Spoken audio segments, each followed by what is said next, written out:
Kan daawwachaa jirtan televezyiinii Itoophiyaa sagantaa Afaan Oromooti. Dabareen immoo kan odeeffannoo ispoortiiti.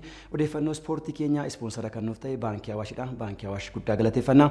Odeeffannoo ispoortii guyyaarraa kan biyya keessaatiin eegala. Walmorkii Beetking Premier League Itoophiyaa torbee 14ffaan bunni Itoophiyaa fi Baardar morkattoota isaanii injifatan.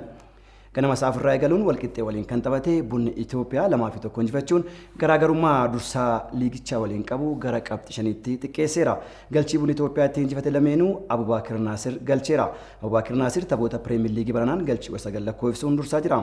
Galchii tokkicha walqixxee moomuu jalaa hin baraarre immoo Abubakar Saaniitu galche. Taphicharraa qabxii 3 kan argate bunni Itoophiyaa taphoota Angammaa taphatirraa qabxii 27 qabachuun sadarkaa lammaffaa qabateera.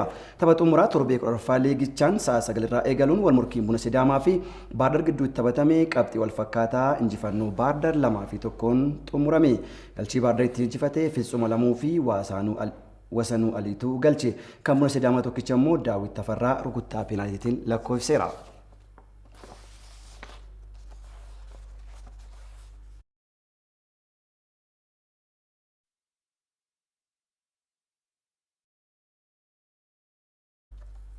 Walmorkii Premier League England torbee 26ffaan reessaa irratti Southampton kan simate Everton 1-2 injifate.